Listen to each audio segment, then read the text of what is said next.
So Blunt sits down, and Chicago with a combination now of Kerr, Armstrong, Jordan, Pippen, and Longley. And with both B.J. Armstrong and Steve Kerr out on the floor, spreading it, getting it out on the wings, beyond that three-point line, gives more room for Scottie Pippen and Michael Jordan to operate by getting into the lane and creating something. Brown countering by bringing on Hayward Workman, and Rick Smith sits down. Davis connecting on 1 of 2.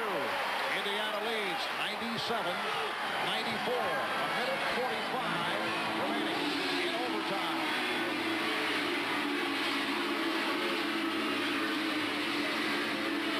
They isolate Jordan on Scott. Yes. Michael Jordan comes up hobbling. Cuts it down to 1. A minute 32 remaining in overtime. And Indiana calls for time. You saw Michael hobble off after hitting that jump shot. Here Michael Jordan with very poor spacing on the weak side, just able to out-quick and get in the air over Byron Scott. And the leg that he hurt or had cramped earlier in that collision with Reggie Miller was the right leg. This time Michael is pulling down the sleeve with a problem with the left one. So Jordan now 7 for 26 for 19 points in his 42 minutes.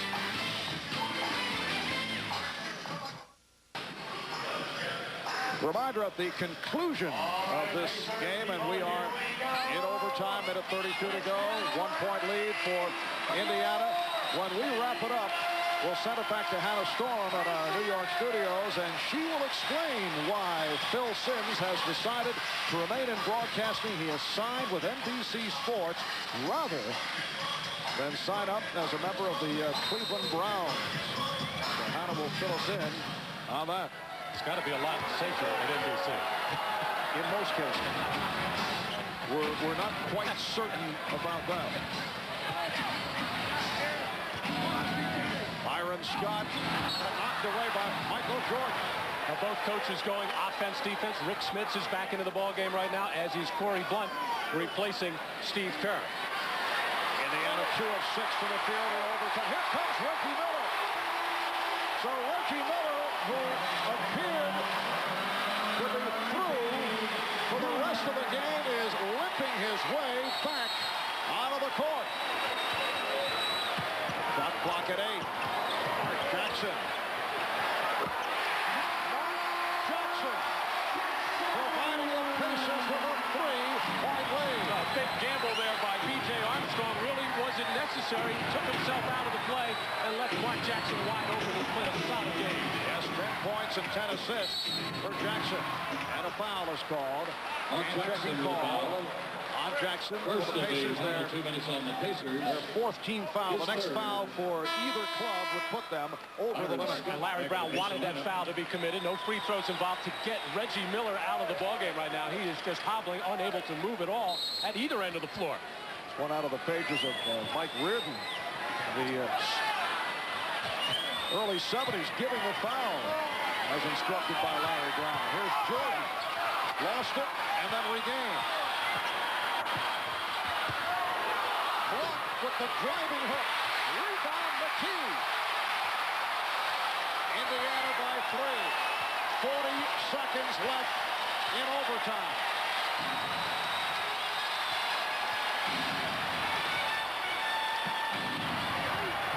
Scott makes contact with Longley. Yes, and it counts.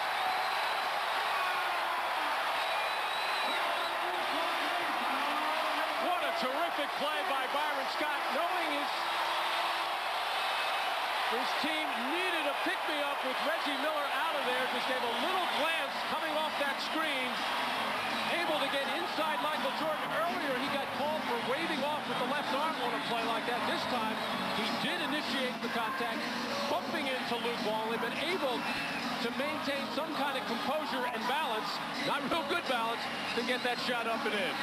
It has been an outstanding performance by the 33-year-old, soon-to-be 34, Byron Scott, who will go to the line. He's 5 of 6 at the line, 84% free throw shooter.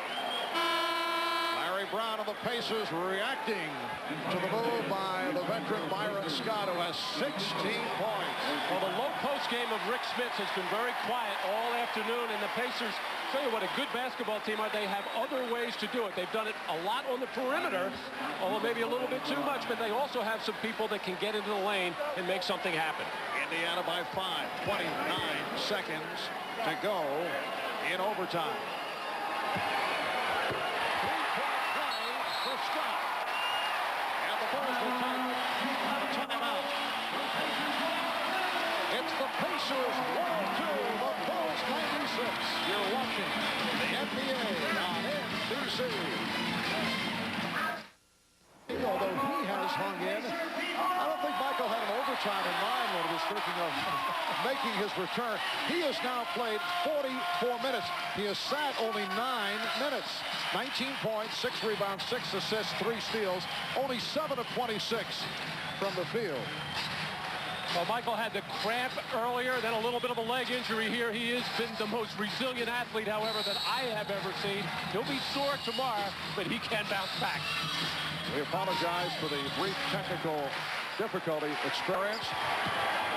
But all is okay. I mean, I was just trying to get the rhythm back. And I'll say when I walk